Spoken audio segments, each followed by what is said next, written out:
Good evening and welcome to another episode of Randomcast.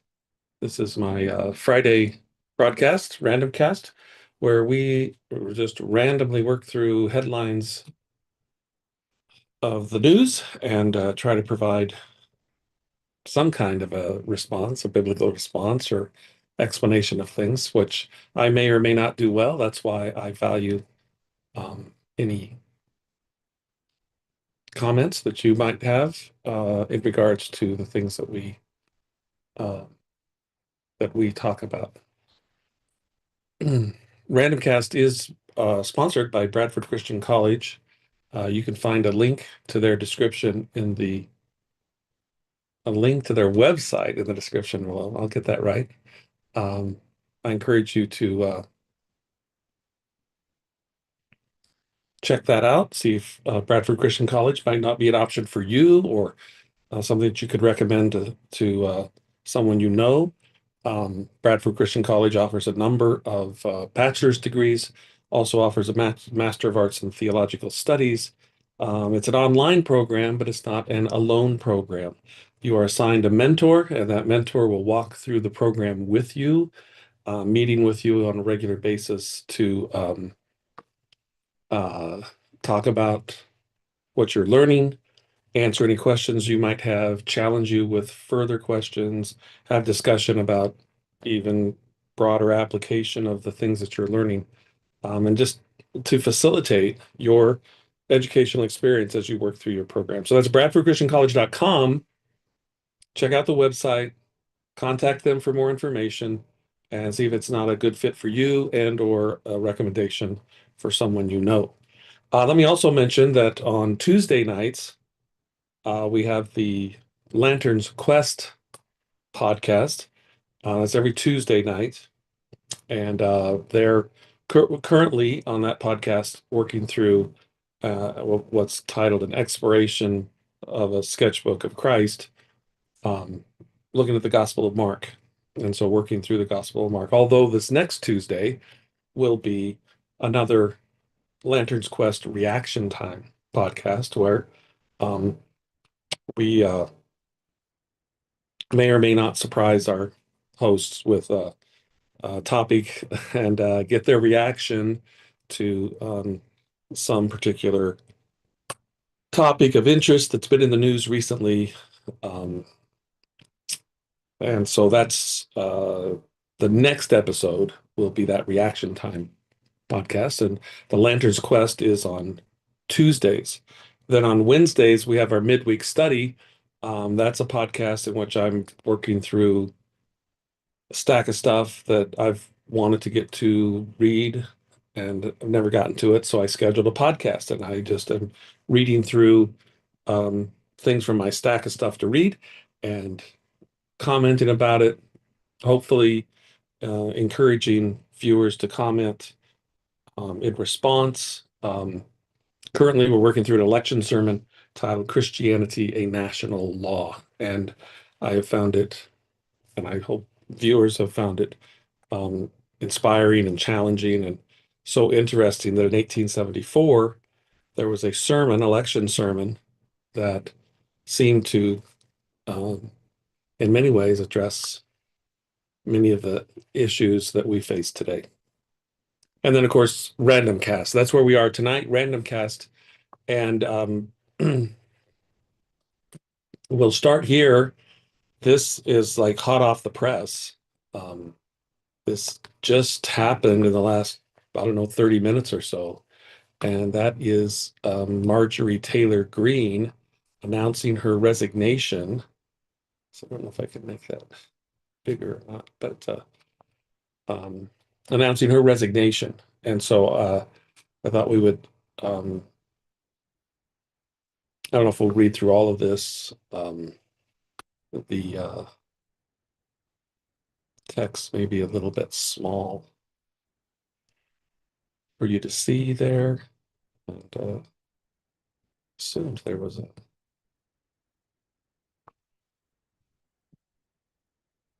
way to enlarge it, but now why does this one look larger? All right, anyway, let's look at this text here.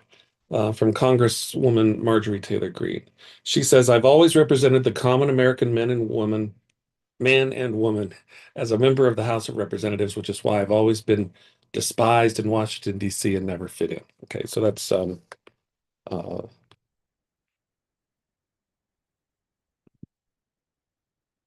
and I would say an opinion, right? Americans are used by the political industrial complex of both political parties, election cycle after election cycle, in order to elect whichever side can convince Americans to hate the other side more. Um, I think that's a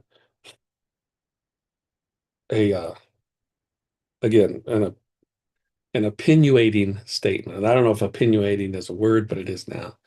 Um, right? That's not, uh, and I don't know if you could. I don't think she has um, presented anything to substantiate that that's what was really happening.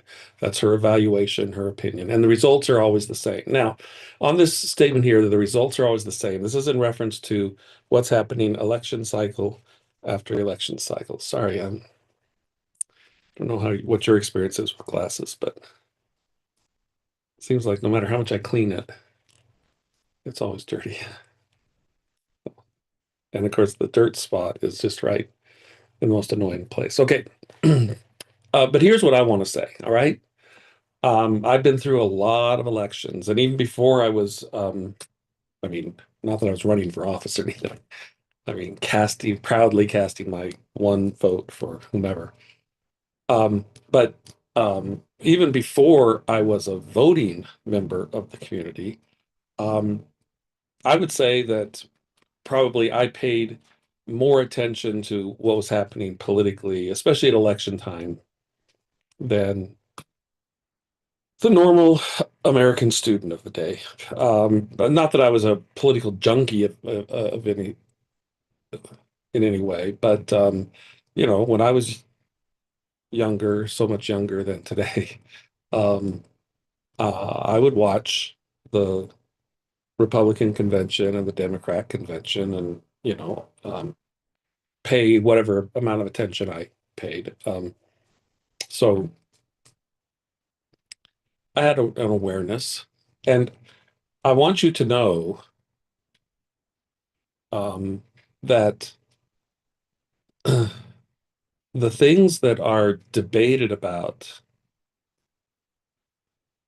in our government today, and the problems that they claim that are there, and the problems that just have to get fixed, are the same problems that have been there for 50 years.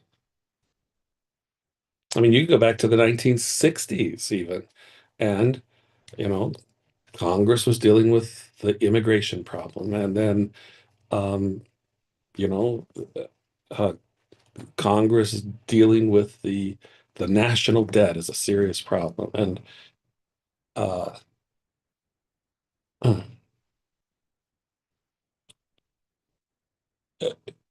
a cynical person, and maybe a not so cynical person, I think could easily come to the conclusion that these people don't want to solve problems; they want to perpetuate problems because that makes them needed, right? It's kind of like the guy who works in the machine shop, and he's the one guy who knows how to repair a critical machine in the machine shop, and he doesn't want to share that with anybody else because he wants to be valuable, right? If other people learn how to repair that machine, um, then he becomes less valuable. At least he thinks. So yeah, I agree with her that the results are always the same because we're just constantly fighting the same fights. Now, some things have changed, but I don't think things have changed for the better in terms of the way in which our government, especially at the national level, functions, what it's involved in. Um, uh, I think there is less, at least I perceive it to be less that um, representatives and senators are working for um, the best possible outcome they can get given their different views and trying to um, negotiate some agreed solution. But pretty much, it very much seems now that um, one party, upon seizing a majority, just wants to do their thing and not have the other party participate, really. Um, and so I do agree with their next statement here. No matter which way the political pendulum swings, Republican or Democrat, nothing ever gets better for the common American man or woman. Yeah, I agree with that. The next statement is just factually true. The debt goes higher. Okay. Now, I don't know if you have an awareness of um, where the debt is at, if we can believe um, what this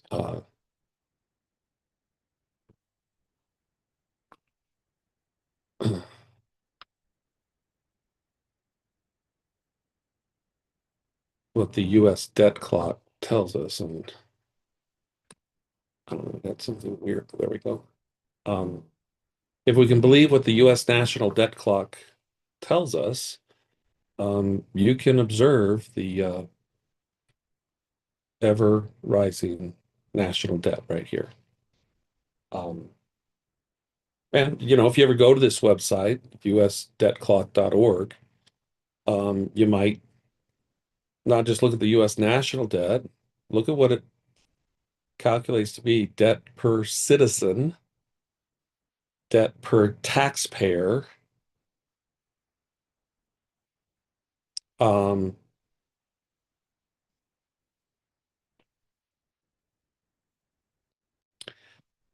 you might also notice down here, unfunded debt and interest, the U.S. total debt. Um, so this would be not just the national government, but as you can see up here in the box at the top there, the U.S. total interest paid includes household, business, state, and local governments, financial institutions, and the federal government. Um, so we're very much a debt-ridden country. Um, and I know that President Trump had kind of an interesting evaluation of, or an interesting way of thinking about this national debt, right? And thinking about it in terms of the way you might think about real estate debt. Um, I don't know. The number here is so huge. It doesn't even make sense. People don't understand that number. And uh,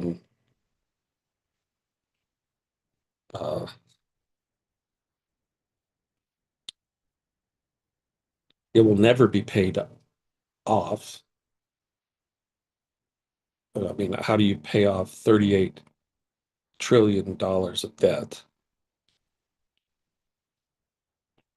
Right. So here we show um, federal tax revenue, hundreds, thousands, millions, billions, trillions, about 5 trillion. Okay. You would have to do that 7 times, 8 times, and every single penny of that being applied to the national debt to get it paid off. Right. So, I mean, pretend like we got serious about paying off the national debt.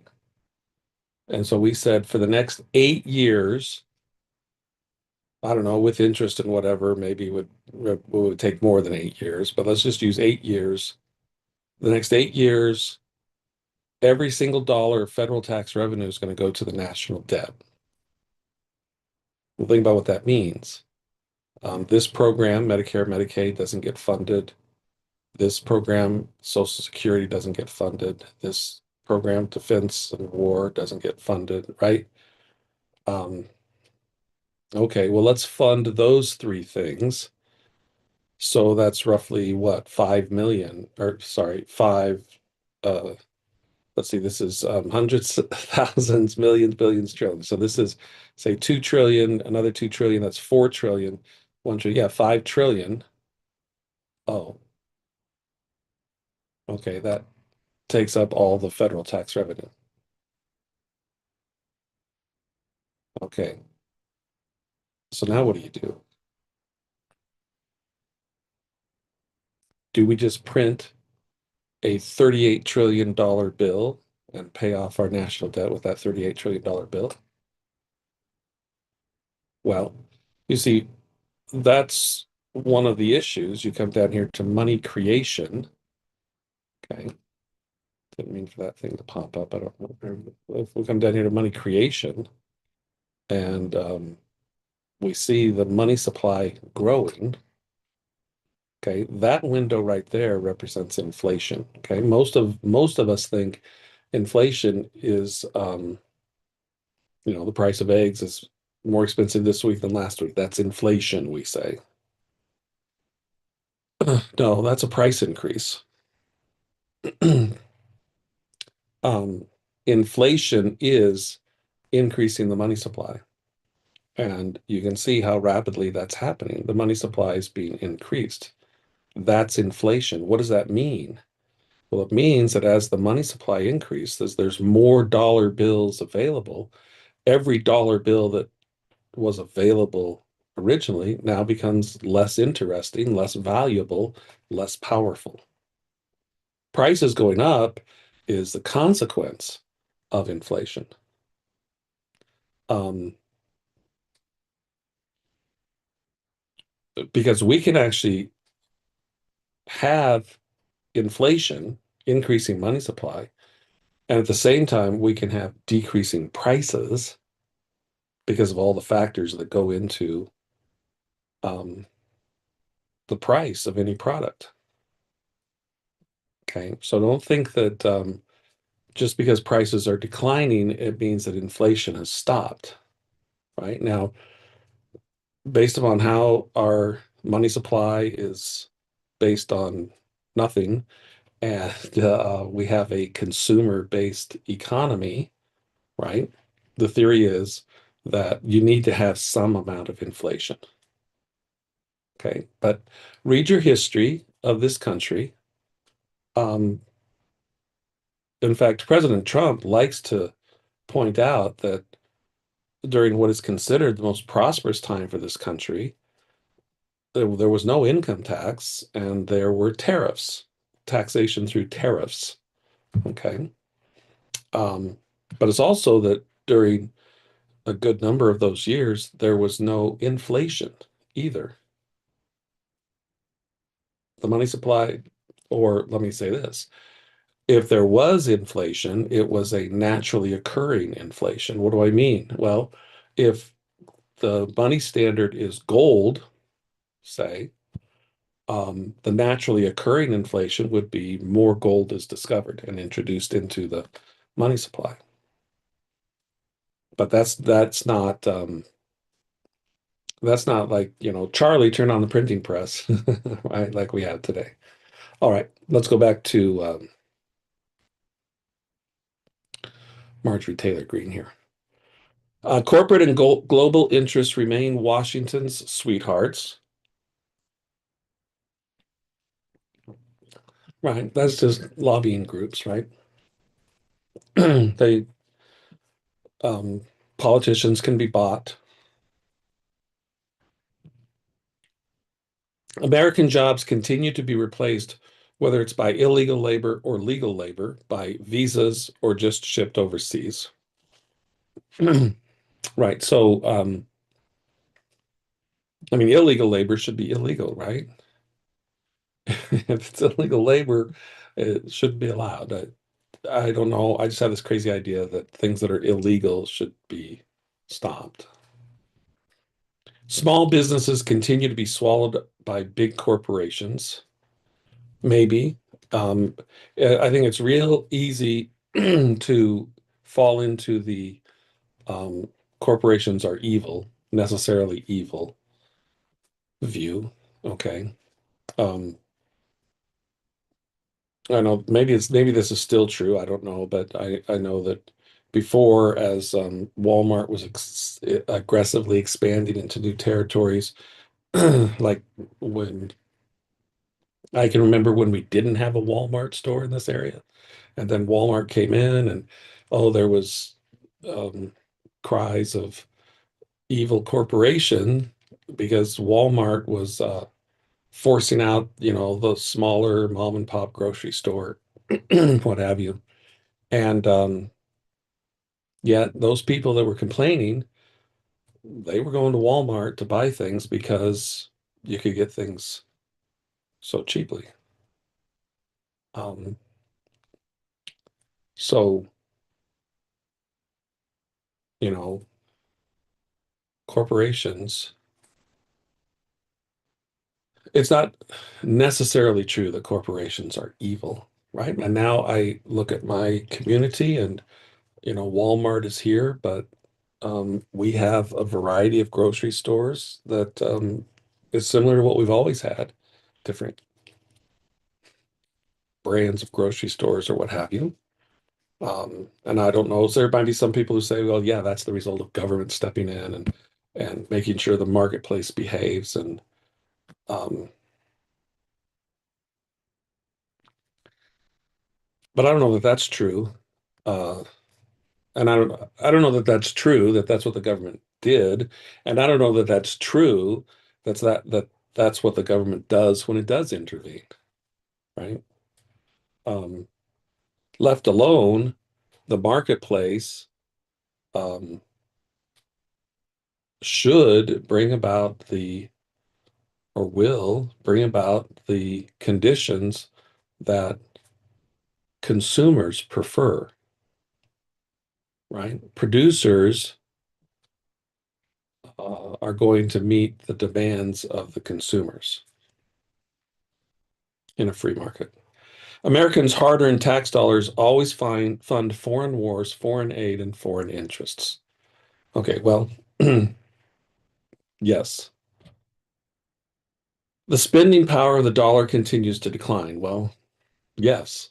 The average American family could no longer survive on a single breadwinner's income as both parents must work in order to simply survive. Okay, this statement right here is um I mean, I can recall this statement being made 20 years ago, 30 years ago, 40 years ago.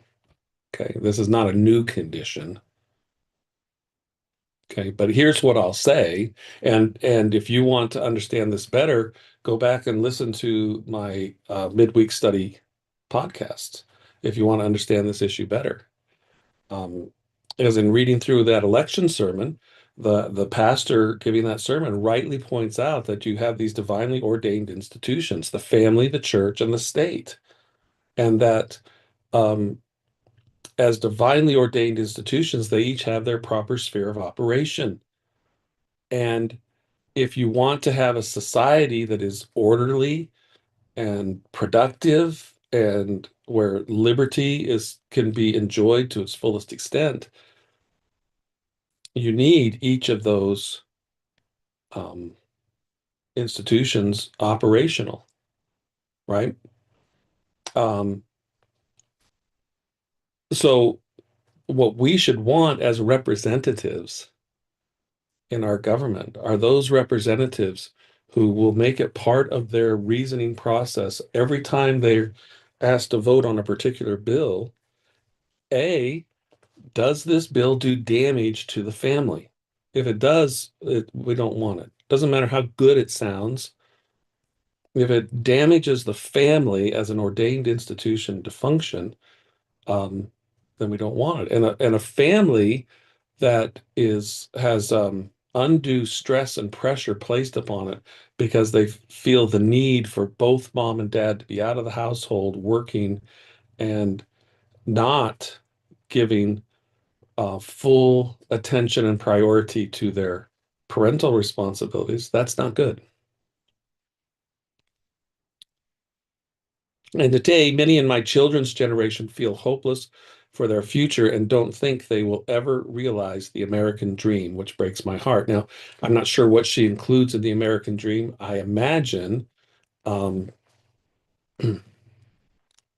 she is at least including um,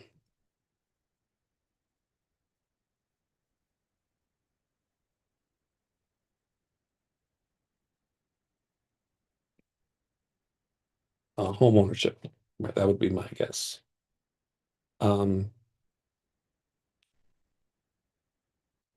so I just asked the interwebs, what's the average price of a home in the United States over the past 60 years? In 1963, the average house price was approximately $19,375. By the end of the 60s, it had risen to $27,000. The 1970s saw a substantial increase with prices reaching about 72,900. 1980s, the trend continued to increase, and by 1990, average price of a home in the United States was $149,075. Now, I know that that's to just do the average price of the home in the United States is a little bit perhaps misleading because, there are perhaps a few areas that are very high priced, and then most areas are very low priced, relatively low priced. But at least this gives us a trending, right? Um,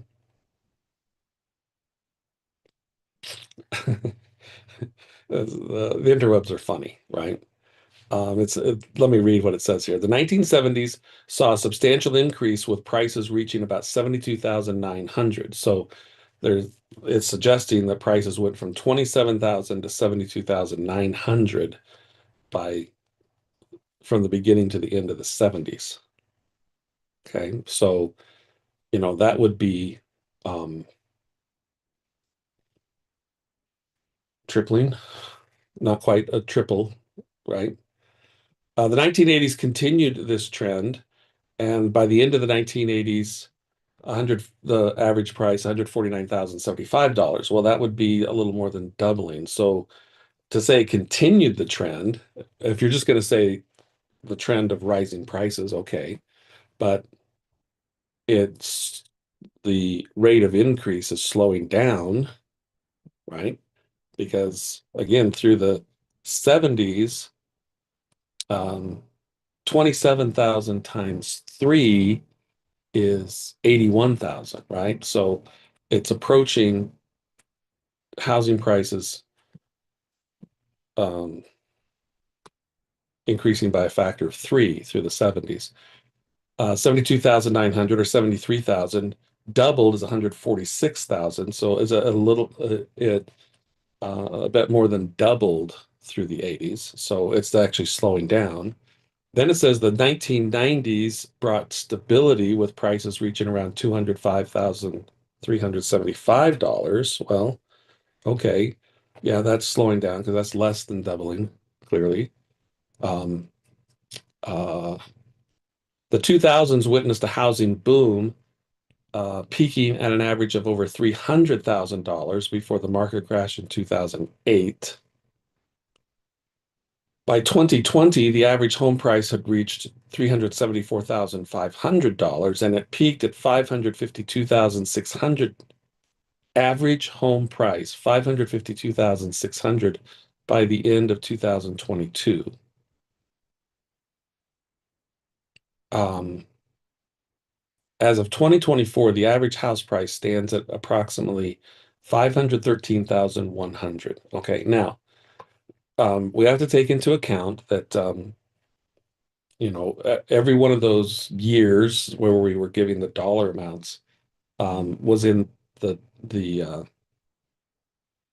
dollars for that year, right? So when we say in 1963, house price was approximately $19,375, that's in 1963 dollars. But the interwebs realize that. And so they tell us that adjusted for inflation, The average home price in 1963 was equivalent to about $193,470 in 2024 dollars. Okay.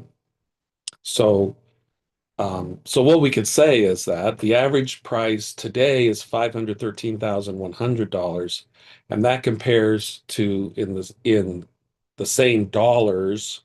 When we say the same dollars, we mean dollars of the same purchasing power. Back in 1963, it would be as though those prices would be 193,470.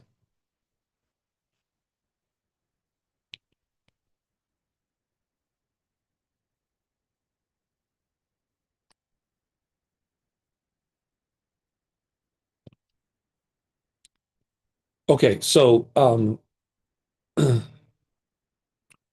now you can see why over time. Let me ask the interwebs another question here. But you can see why um,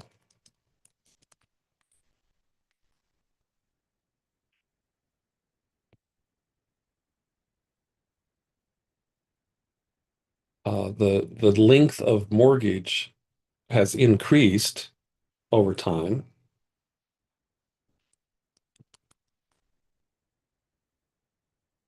Um, and why apparently the president and maybe others have floated the idea of a 50-year mortgage. Um,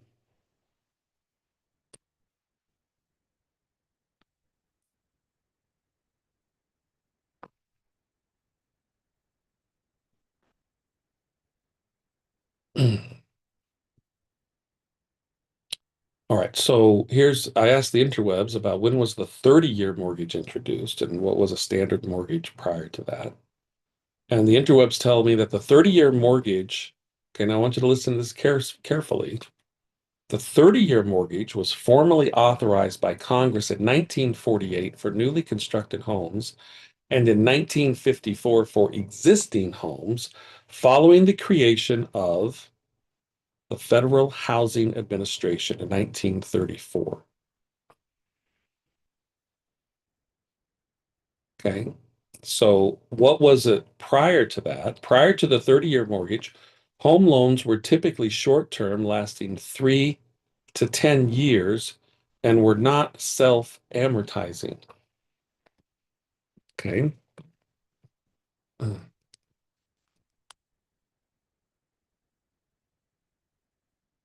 So I'm asking the interwebs to explain what does it mean to be self-amortizing? A self-amortizing loan means that each payment includes both principal and interest, structured so that the loan is fully paid off by the end of its term with no remaining balance. This eliminates the need for a large lump sum payment at maturity. For example, in a 30-year fixed rate mortgage, every monthly payment gradually reduces the loan balance, and after 360 payments, the loan is completely repaid. Okay, so that's you could say a nice feature of the um, self-amortizing loan, right? Is that you know that if you make every payment for 360 months, 30 years, you've paid off your home loan. Okay. Um, so how were payments structured in non-self self-amortizing mortgages? Let's see what the interwebs says there. Um, the interweb says in non-self-amortizing mortgages, payments were typically structured so the borrowers paid only interest or interest plus a small portion of principal, with the full principal balance due as a lump sum called a balloon payment at the end of the loan term. This meant monthly payments were lower initially. The loan balance did not decrease significantly over time. Borrowers had to refinance or make a large final payment when the loan matured. This structure made homeownership riskier, especially if refinancing was impossible due to economic conditions or income changes. So The interwebs are suggesting that that's how home loans were structured before. Um, the introduction of the self-amortizing long-term mortgage through FHA insured loans revolutionized home ownership by offering predictable monthly payments and significantly reducing default risk. Okay, well, I don't know if that's, I mean, I guess I would have to look at the numbers and such to see whether that's really true or not. Um, now, the interwebs regarding the 30-year mortgage, which it said came into existence following the creation of the Federal Housing Administration in 1934. Um, the uh, the concept emerged in the 1930s as part of the New Deal housing reforms. Widespread adoption didn't occur until the 1960s when it became the standard home loan term in the US. So the concept is being introduced in the 30s under FDR's New Deal. Um,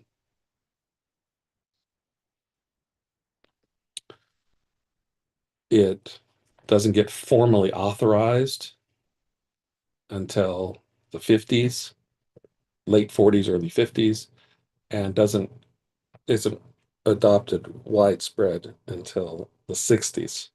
Okay. So um,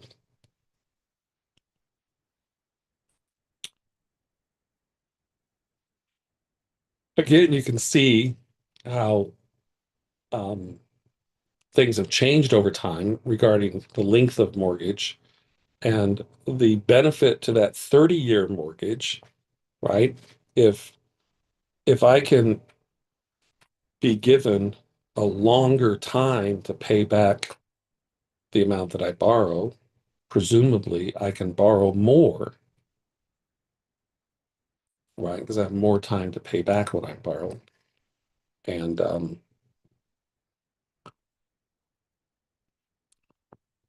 so, is that a good thing or not? Well, now we find ourselves in a situation with a an average home price of $513,100. Um,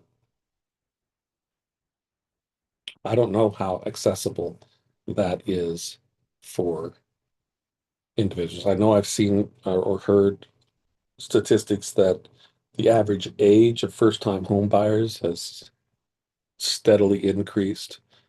Um, I'll just say this. Um, of all the different marketplaces that are out there, I would say that the home ownership market is probably one of the most interfered with marketplaces that we have, where government is interfering with the natural functioning of that marketplace. Okay, well, we're not going to get through this at all if I keep uh, rambling like this, but let's move on. Um, let's see. I ran for Congress in 2020 and I fought every single day believing that Make America Great Again meant America first. Okay. And I mean, it's not like I'm a follower of Marjorie Taylor Greene's. I don't know everything she's been involved in, or, obviously she is kind of a polarizing figure or something of a lightning rod. She's often um, popping up in news stories and such. So there's an awareness of her beyond her district, right? And my impression is that she was always a Trump and MAGA fan. Um, she says here she has one of the most conservative voting records in Congress, defending the First Amendment and Second Amendment, unborn babies, because I believe God creates life. Let's see if we can at conception. Strong, safe borders. I fought against COVID, tyrannical insanity, and mandated mass and mandated mass vaccinations. She fought against mandated mass vaccinations, is what she's saying there. And I've never voted to fund foreign wars. Everything that she says there, if that's truly um, the positions that she has held, I would argue those are proper positions to hold. However, with almost 1 year into our majority, the legislature has been mostly sidelined. We endured an 8-week shutdown, wrongly resulting in the House not working for the entire time. And we are entering campaign season, which means all courage leaves and only safe campaign reelection mode is turned on. Okay. So, as a representative, she stood for reelection every 2 years, right? So, elected in 2020, reelected in 2022, and I guess reelected in 2024, right? So, she's got a string of victories being reelected. Um, now, I don't disagree with her, but I think it is a common frustration that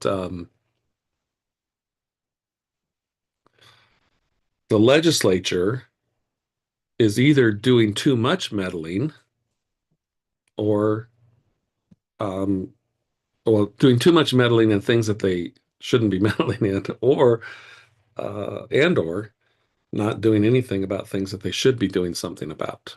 Okay, so um, what she describes here, I don't know, other than the 8-week shutdown, which would be somewhat unique. Shutdowns have happened before. I'm certainly not. I I don't know if the 8-week shutdown is the longest so-called shutdown ever, but um, shutdowns have happened before. But I don't know that she's describing anything particularly unique in how the legislature works.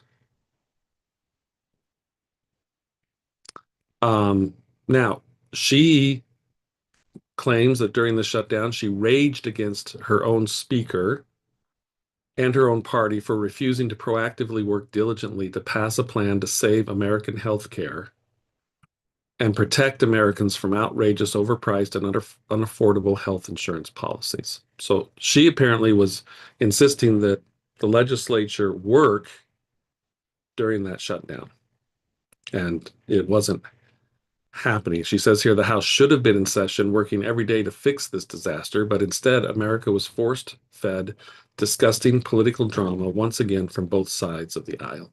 Okay, so I'm not sure what the disgusting political drama, what she means by that, other than, whatever kind of memes and comments and such were being thrown back and forth um, during the shutdown. It's your fault. No, it's your fault, and those sorts of things. Um, but see, what's interesting to me is that she lists these things um, that represent her efforts and her voting records, what she defended, what she stood against.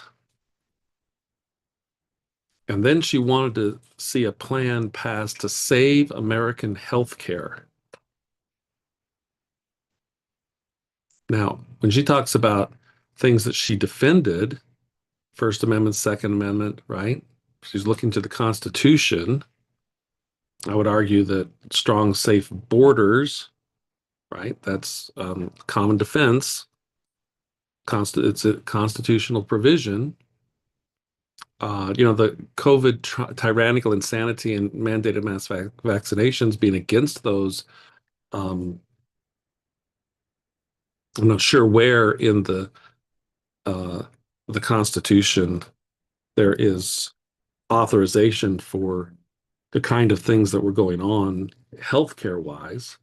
Um, I think there's wisdom in uh, having some sort of ability to track what's happening health wise in the country, right? To get the kind of advance notice that we might need if there is some kind of a viral outbreak or some such thing. And I think that's wise. Um, but I think she was right to fight against the the outrageous mandating of things that, who among us ever thought we would live in a country that would declare a healthy percentage of workers as simply non-essential, right? I mean, that's not the language of um, the land of liberty, is it? Right? Like, um, we don't, we don't, as a family, we don't go into the business district and tell our children, okay, now I want you to be aware. This is non-essential. This is a non-essential. The people who work there are non-essential. Like, that's not what but to work diligently to save American healthcare. Like, what are we talking about? Where is the constitutional mandate? I know, people often go to the promote the general welfare clause. Um,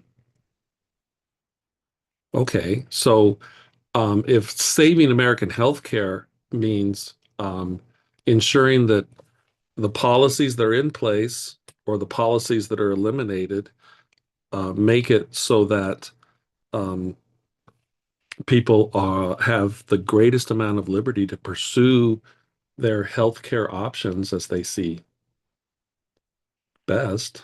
Okay, I can get on board with that. Um, but frankly, I think all that's happening regarding healthcare is um, everybody is trying to manage a government mandated healthcare program. Some are just more open and honest about it, that the government needs to directly supply healthcare, and others are more guarded about it. And they couch it in terms of, well, um, you're required to buy health insurance. And so you go to a government marketplace to buy your health insurance.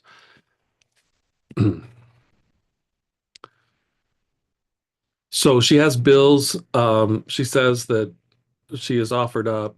They reflect many of President Trump's executive orders, like calling for a new census, making English the official language, making it a felony to medically trans a minor, eliminating capital gains taxes on the sale of your home, eliminating H-1B visas. See, now this is where I have a frustration. It makes absolutely no sense to me that the party, at least the party that has the majority in the House is the party that has the presidency. What is the issue? If the president is through executive order saying um, this is the way things should be, why isn't his party introducing and moving through the bills that establish those things so that they can't just be undone by the next president's executive order? It doesn't make sense to me.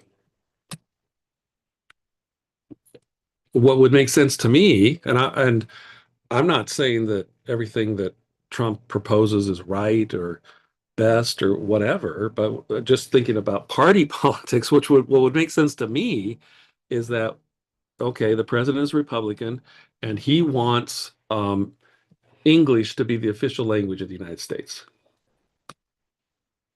Why why is there any question in the House or the Senate among the Republicans to give the president that? Because he's your president specifically. He's your party's president.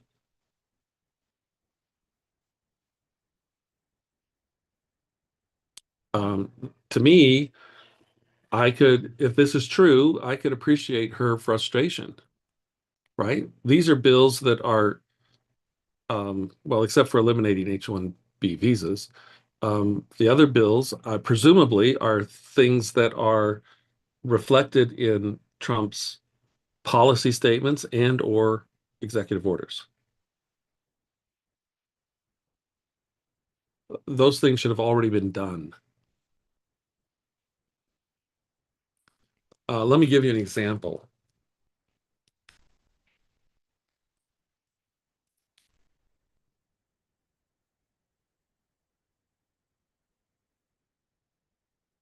I'm asking the interwebs a um, question here.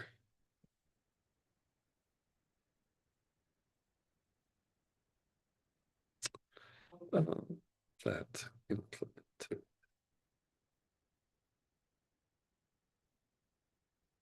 Okay, so I'm going to take us back to the Franklin Roosevelt administration. Um, and Franklin Roosevelt came in with this sweeping New Deal, okay? And in the first 100 days,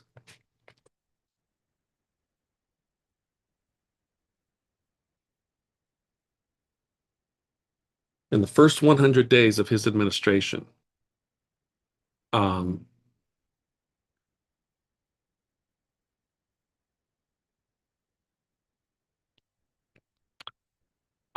there were the interwebs is not giving me the total number of resolutions and emergency measures. Um, I'm going to get more aggressive with it. Give me the total number of bills, resolutions, and emergency measures during those 100 days. Okay, because I I want to get this number so that you see how okay. They're just the interwebs are just refusing to give you that number. I could dig out a book that I have that gives me more information, but I'll just go with what the interwebs have given me here. In the first 100 days of FDR's first administration, with his sweeping New Deal program, um, in in in in his speeches, he essentially demanded that Congress do what's necessary to get the New Deal program implemented. 15 major bills were passed by Congress as part of the New Deal program. Among those were the Emergency Banking Act, right, which essentially was an act by which the government took control of the banks for at least a time to allegedly put them back on solid ground. The Civilian Conservation Corps Act. This is government program of employment. Give everybody a paintbrush and send them out to paint rocks or whatever they did. Um, the Federal Emergency Relief Act, the National Industrial Recovery Act.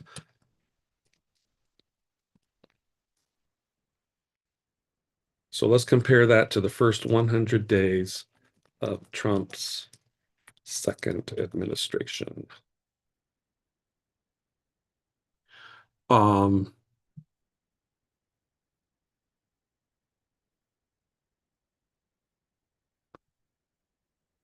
so in Trump's first 100 days of his second administration, only one major substantive law passed. One, just one. There was a lot of at the time when Trump took office here at the beginning of this year, there was just amazement about how much was happening during that first 100 days, and there was a lot of things happening. In particular, um, his executive orders. He issued 147 executive orders in the first 100 days. Um, I don't know how many FDR issued. Um, Trump issued 41 executive orders on Inauguration Day alone. FDR apparently didn't issue any. Okay, but in that first 100 days, okay, so this is a little more helpful. The legislature in the first 100 days of FDR passed 15 major bills and a total of 77 laws. What did the legislature do during Trump's first 100 days of the second term of his? One major substantive law, the Lake and Riley Act, plus a continuing appropriations bill. which ran out, and then we entered into the government shutdown. Um, right. To me, that reflects, again, I'm not saying that everything Trump proposes is right or good, even helpful. I'm simply saying um, everything was Democrat for FDR, and he got everything he wanted from his Democrat Party representatives. Everything was Republican for Trump. And what did he get? How did the Republican representatives and senators support their Republican president? When all of them admitted that this was a dangerous time and things have to be corrected, just like in FDR's first election was a dangerous time and things have to be corrected. Now, I don't think FDR implemented or proposed any good idea through his New Deal. I think every one of his ideas in his New Deal was based in socialist slash communist ideology. And I have good reason to think that because I have sat and talked with a man whose father was one of the men who was instrumental in formulating the New Deal program. Um, and I'm simply saying the Republican Party is an utter failure just in terms of politics, okay? Um, just in terms of politics, because they had the majority all over the national government. They all had a sense of an urgency to make change, affect meaningful change in how things are being done. And they had a president who was willing to um, boldly lead, whether, again, not evaluating the goodness, the rightness of the things that he's proposing, but he's leading and they ain't following. Um, I think what I think the Republican Party's failure to follow through, to follow their president is horrible.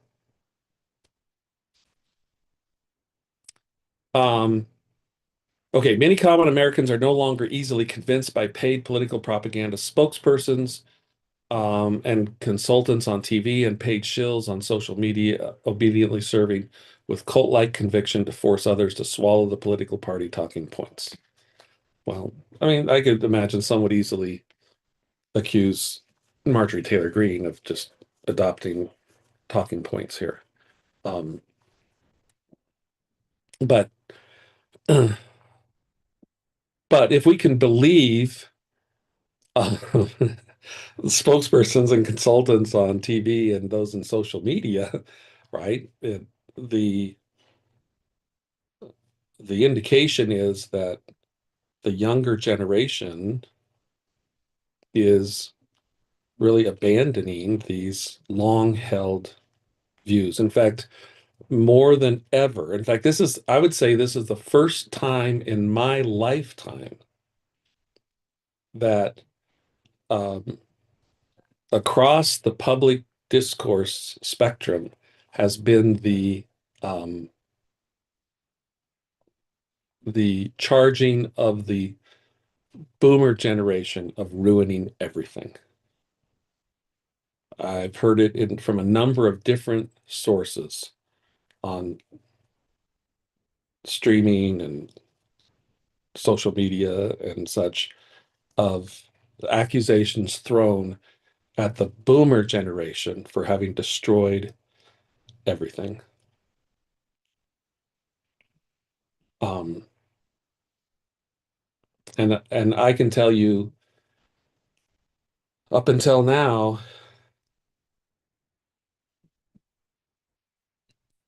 I didn't hear that. And maybe that's because the younger generation, I mean, I have a hard time keeping track of all the named generations. Famed generations, so beginning with Boomer generation. Um, and it's possible and probable that it's only been recently um, that the younger generation has had um, um, a way to more freely express their views and their ideas. Um, and maybe that's possible given the way the internet works, right? And and the growth of YouTube and and such. Um, so so maybe those views were held before, we just didn't get a chance to hear them because um,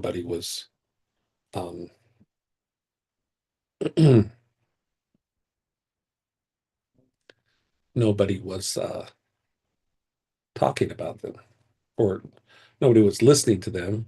They couldn't be listened to. There was not a place for those views to be expressed. So there's an interesting generation developing, right? That have really strongly held negative views of the generation that came before the baby boomers, the boomer generation, right? So boomers are those born 1946 to 1964. Okay. Um, and so they would be described as those who hold on to outdated traditional views of the way government works. And I think particularly they're charged with embracing the post World War II consensus. And that is a problem in the view of, I guess I would say, millennials and or Generation Z, maybe Gen Z primarily, as those who are um, Gen Z are those born 1995 to through 2012. So they would, those ranging from age 13 to 30 right now. And so I think it's within that Gen Z in particular that we have those who are very negative about the boomer generation. And I'm simply saying, to me, it's a unique view, a view that hasn't had expression in, at least in my hearing, prior to the last few years. And so, yeah, what Marjorie Taylor Greene is saying here in this paragraph, I don't know. Um, um,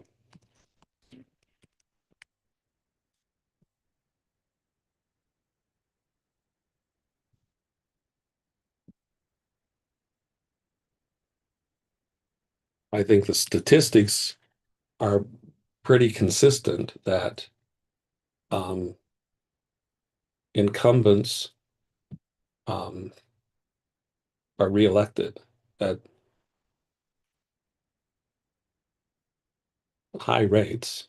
I just asked the interwebs about that in the last two elections. In 2022, 94% of incumbents who ran were reelected, with 98% of congressional incumbents winning.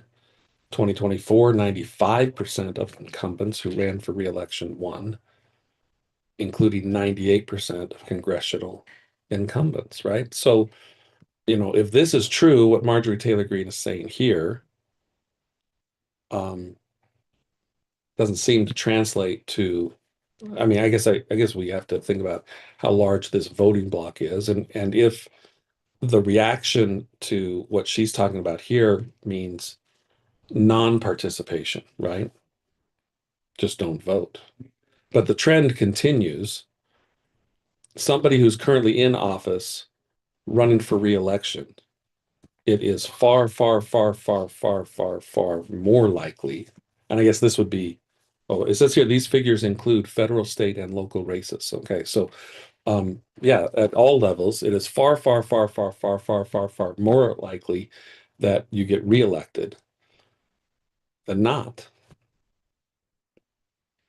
Um,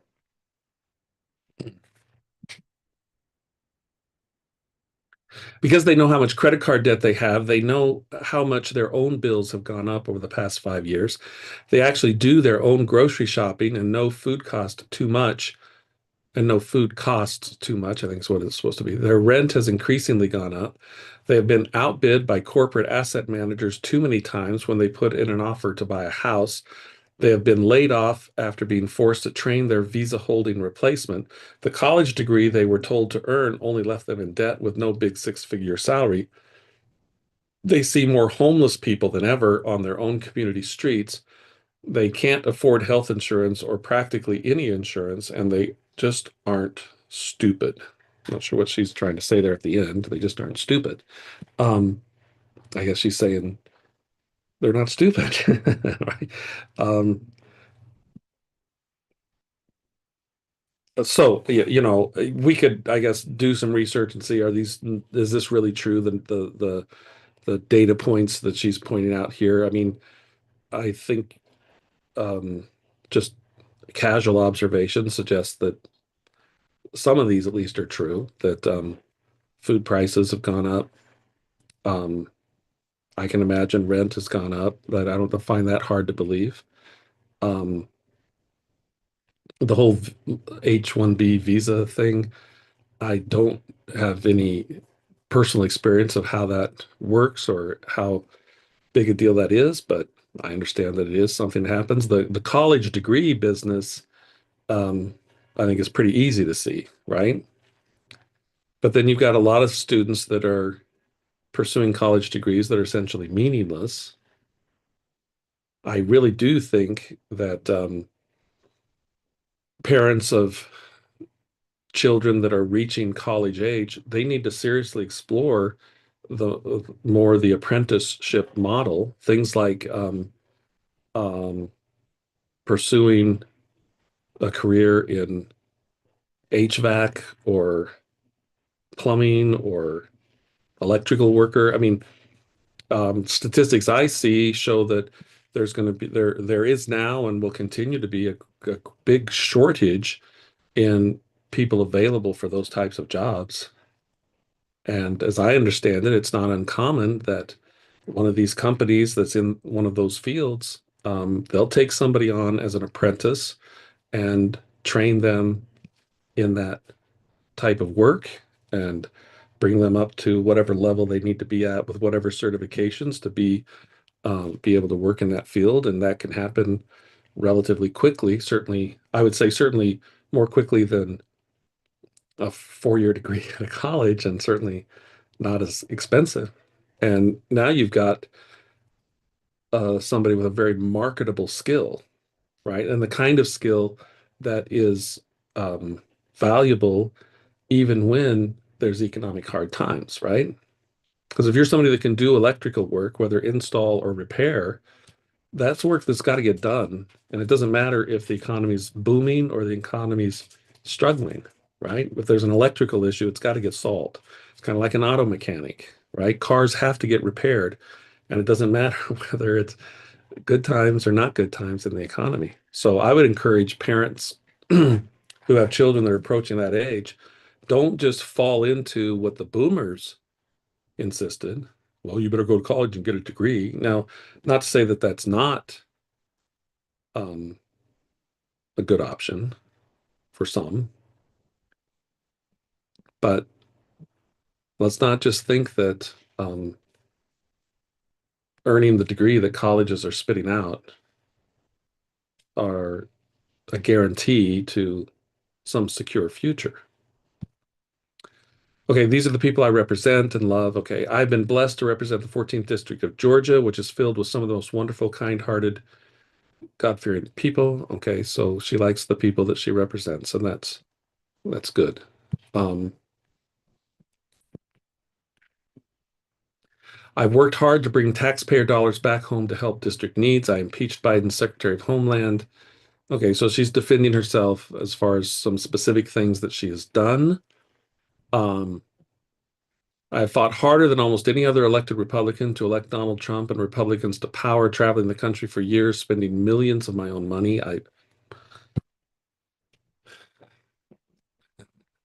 If she has the millions of her own money to spend,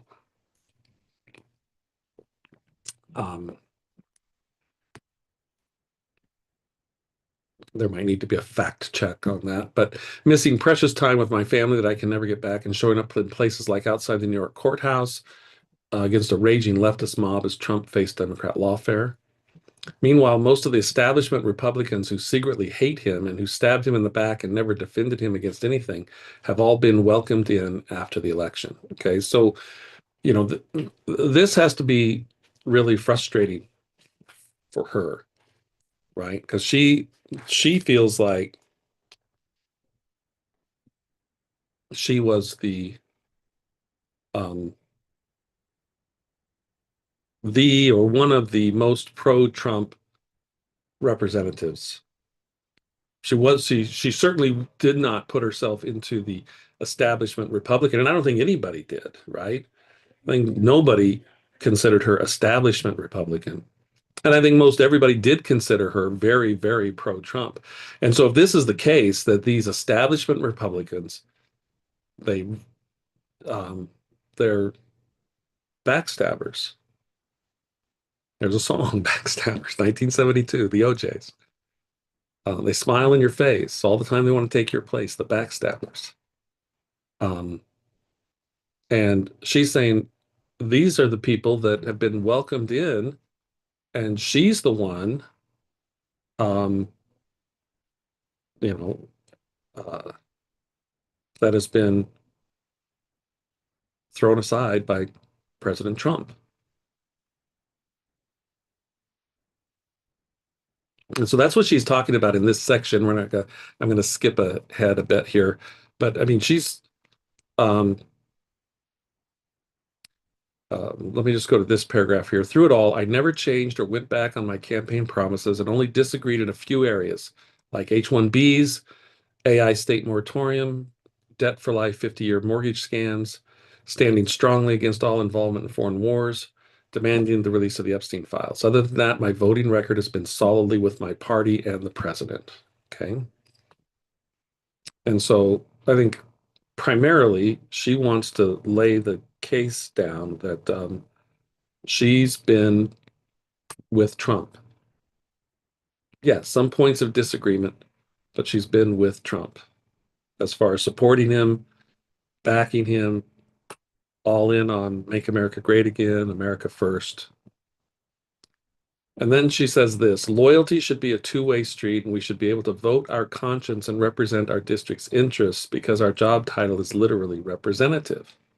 Right. So I think her statement there is that um, just because there are points of disagreement doesn't mean that there's not loyalty. And she's trying to argue the case. She has a clear record of loyalty to President Trump, even with these specific areas of disagreement with President Trump. And she thinks she should be um, valued for that. America first should mean America first and only Americans first, with no other foreign country ever being attached to America first in our halls of government. Okay. And I think at this point, without saying it, she is referencing in particular, I don't think only, but I think she's referencing in particular what it's become something of a common point of discussion, and that is the foreign country that shall not be named, and how much of a role they play in shaping policy in Washington, D.C. But I think it could also include what are we doing with Ukraine? Maybe what are we doing in other places around the world, perhaps? What are particularly like with the US aid, right? USAID. What are we doing with the people's money going to all these other places?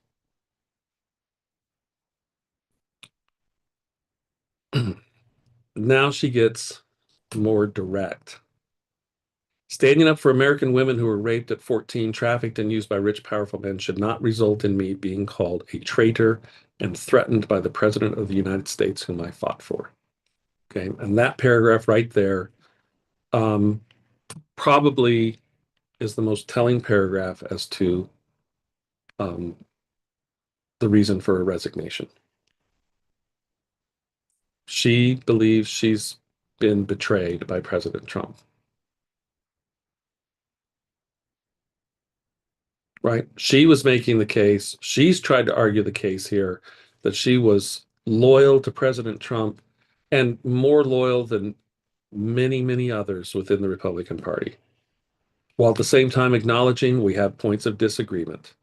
And some of those points of disagreement are, it's not like just a little bit of disagreement, right? Like with the H-1Bs, it's not, oh, he wants this number, I want this lesser number. Like it was opposite, right? But she's saying those areas of disagreement should not be such as to erase the loyalty she has shown to President Trump. But then she says here she's called a traitor and threatened by the president. And yeah, for her, that is a large enough hit against her that her decision is, I'm going to step away. And so she talks about, she does the, I'll say decent thing. She doesn't go into um, you know, recriminations or lashing out against. She finds that she still has joy and she bases that presumably on her, I believe, Christian convictions, at least her convictions of there is a God who is the creator of all things. Um, but specifically what she addresses as far as why she's um, stepping away. Um, I have too much self-respect and dignity, love my family way too much, and do not want my sweet district to have to endure a hurtful and hateful primary against me by the president we all fought for, only to fight and win my election while Republicans will likely lose the midterms. All right. So she is engaging in some tea leaf reading here. And it looks like what she is saying is, I fully expect to win the primary and be reelected, but I'm going to end up being reelected to a House where the Republicans have lost the majority, and now they're just in defense mode because you're going to have Democrats that are going to start the whole, we got to impeach the president. Okay. And um, to pivot to another story, I think it's quite likely that the Democrats are already trying to lay the groundwork for that as they released this video. At least 8 of them released this video calling upon military people to acknowledge that they don't have to follow unlawful orders, um, with an implication of um, President Trump having engaged in issuing unlawful orders, even though, at least in one instance, one of the individuals could not identify a specific instance of unlawful orders. Just, well, it's maybe possible that he could, was the kind of thing. But I think that is for the Democrats, that becomes part of the groundwork so that Their expectation, because of the recent elections, how successful Democrats were in the recent election, their expectation is that they're going to gain um, the House at least, and they're going to already have put in place um, that which will be the groundwork for bringing impeachment charges against the president.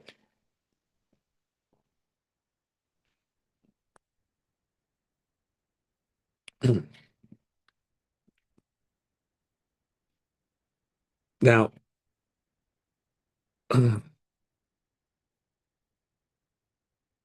she says here, if I'm cast aside by MAGA Inc. and replaced by neocons, big pharma, big tech, military industrial war complex, foreign leaders, and the elite donor class that can't even relate to real Americans, then many common Americans have been cast aside and replaced as well. All right. So the frustration here is, well, wait a minute, Marjorie, if you really understand this and you're not willing to persevere in the House of Representatives, then who is there for us common Americans that you say you represent? Who do we have then to stand up against neocons, big pharma, big tech, military, industrial war complex, foreign leaders, elite donor class?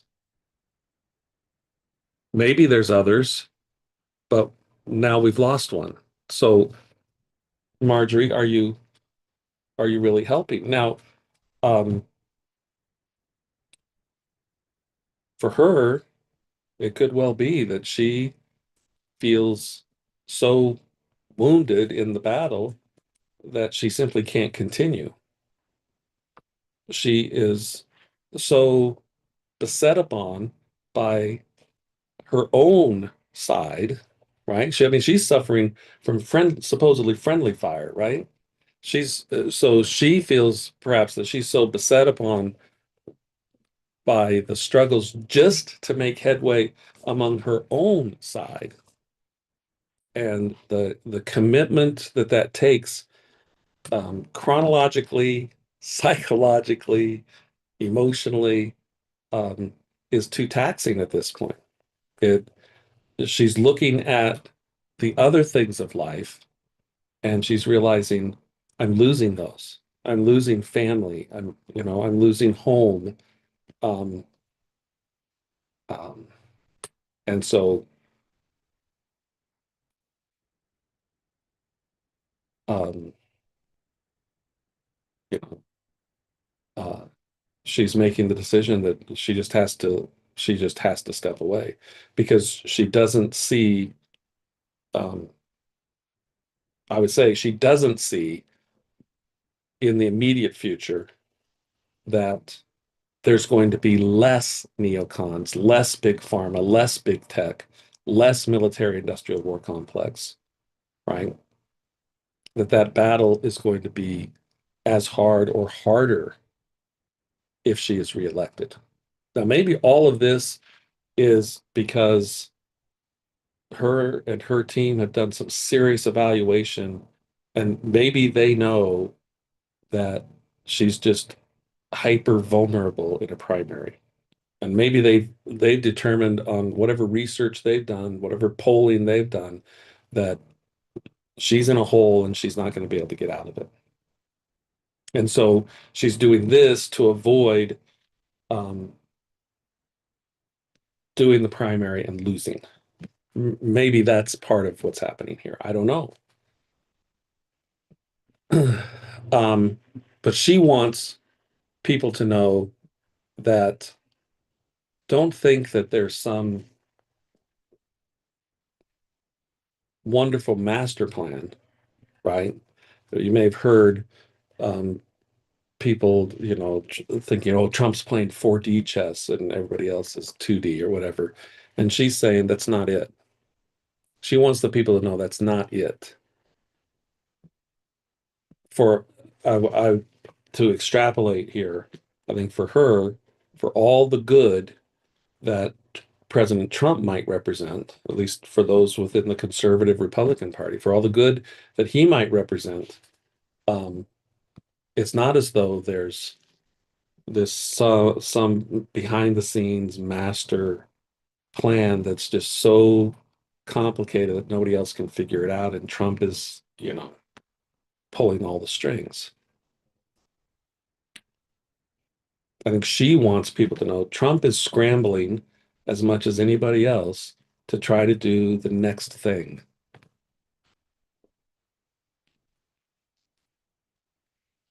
Okay, so then she says here that, when the common American people finally realize and understand that the political industrial complex of both parties is ripping this country apart. So now, remember previously she said that the people of America do understand, right? And they're turning away from the the talking heads and such that um, are trying to dish out the propaganda, right?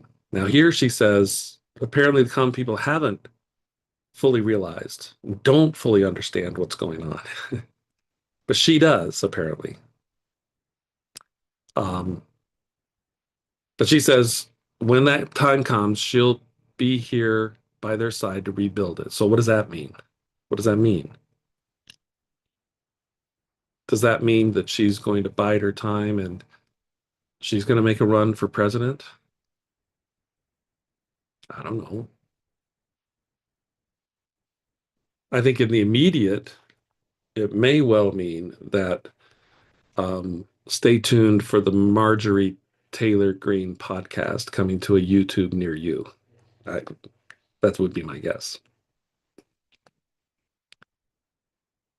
So, well, that took a minute or two to get through, but um, it's an interesting development. It's an interesting statement. It does demonstrate that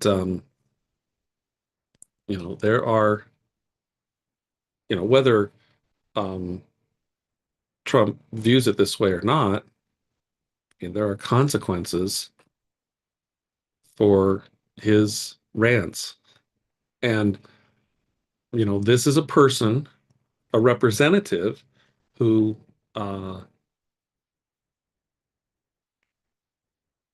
Trump could count on for the most part to vote the way he needed. Um, what that means after January 5th, I don't know. I think that is, um, I think that in the House of Representatives, I think don't they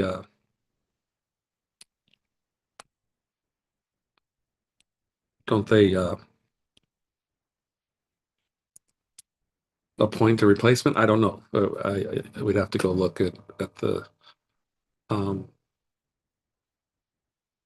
the Constitution and see what it says there. So I'm not sure what the rules will be there, but I think this um, I think this is another illustration of what has been a long time problem for the Republican Party in particular, and that is that they can't handle success. Um, they don't know how to handle success. Uh, they get all excited about their great victory, getting control of the House and the Senate and the White House, and then they fall all over themselves. They trip over themselves. They are clumsy and unable to actually accomplish anything substantive as a team. And it has been a long running history um, for the Republican Party. And this is I think, a striking um, illustration of that. Right. This should have been a time when somebody like Marjorie Taylor Greene would have been uh, would have never felt a greater sense of belonging in Congress. Um, right? Because It was all Republican, at least as far as majorities, right? They should be, for the most part, walking together in unity, following the lead of their leader of their party, President Trump. That's what they should be doing. Um, but within the Republican Party, it seems that they are incapable of doing that. All right. Well, um, my random cast is not so random tonight. It's a primarily one thing, but I just thought it was fascinating that she made that announcement and we had an opportunity to review it. I think it was beneficial to read the things that she was saying, how she perceived things and why her perception of those things led her to um, the decision she made. I do think that in maybe somewhat of a cynical view, it could be nothing more than um, President Trump, you really hurt me by the things you said about me, and so I'm going to quit and leave. Um, Obviously in her statement, I think she tried to make it about a larger concern than just the fact that President Trump said mean words. Okay. But hey, she's she she is her own person and it is um if it's really nothing more than President Trump said mean words to me and those mean words really hurt me and so I'm going to pick up my marbles and go home, she's allowed to do that, right? We might wish for something different or not wish for something different. I don't know. Maybe you, you put it in the comments, right? Maybe you look at this and say, no, she was a person that needs to go. Okay. It doesn't change the fact, though, that this is her um, freedom to do so, right? To resign her position and move on to something else if that's what she sees to do, and for whatever reason. And so that's what she's done. I think for others, right, it is perhaps a time, um, particularly those within the Republican Party, to do some serious evaluation. What are we doing? Are we conducting ourselves in such a way that we're driving away um, some of our best players?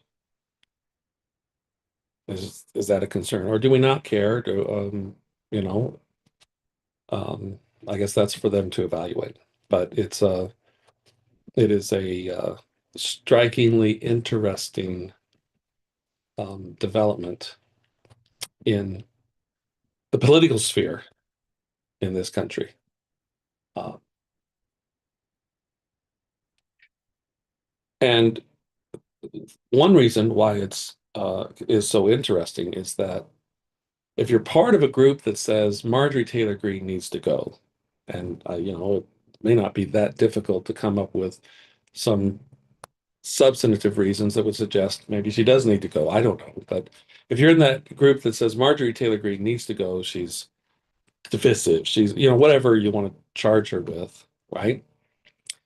It may well put you in a position of be careful what you wish for, right?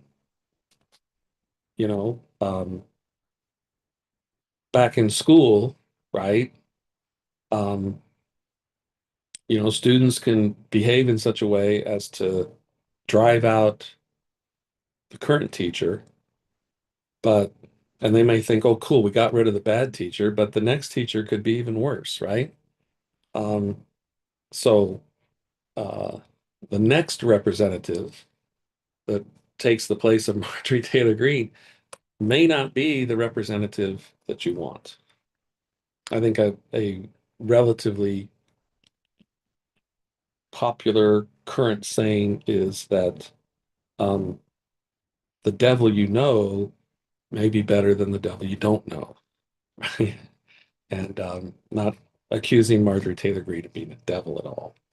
simply saying that those that view her as somebody that needs to go, right? You could say, well, the representative you know may be better than the representative you don't know, right? Because you don't know who would come next, right? And if you're a staunch Republican, right? If it's, Republican Party or die, you may not even get a Republican. So, um, yeah, I think that again, I'll say it, as has regularly been the case through my history, my observation of politics in this country. The Republican Party turns out to be its own worst enemy. They eat their own regularly, and it is it is such a regular thing that it's somehow baked into the Republican platform. I don't know, but I would argue that if you look at the history of the Democrat Party, you don't see that. Um, you don't see that kind of history from them. All right. I've rambled on enough about that, and I've rambled on enough for tonight's podcast that I think we'll end it there. For tonight's random cast, programming note, uh, we won't do a random cast, at least a live random cast next Friday. That's the Friday after Thanksgiving, if I'm looking at my calendar correctly. So I trust and hope and pray that all of you will have a wonderful Thanksgiving weekend, and it would be truly a Thanksgiving weekend. That is to say, that you would take time to truly be thankful to the one to whom thanks is truly due, and that is God, the creator of all things, the one who has and does and will continue to provide for his creation. And that is the one to whom we should be thankful. And I would just say one other thing. Some point during that Thanksgiving weekend, find George Washington's first Thanksgiving proclamation and read it. Maybe gather your family together and read it out loud to your family. And be refreshed and restored concerning the true history of your country and the true history of a day of Thanksgiving. All right, we'll conclude there for tonight. Hopefully, it has been an engaging and informative look through um, Marjorie Taylor Greene's announcement of resignation, and helped us to think about um, matters and issues that go beyond her, and matters and issues that are of concern to this nation. So we'll leave it there. Don't forget to join us on Tuesday for the Lanterns Quest. That will be a special reaction time podcast. And then Wednesday, probably midweek study Wednesday, but there won't be a random cast next Friday. We'll come back the Friday following that after the Thanksgiving weekend. So you all have a good night, good weekend, and I hope to see you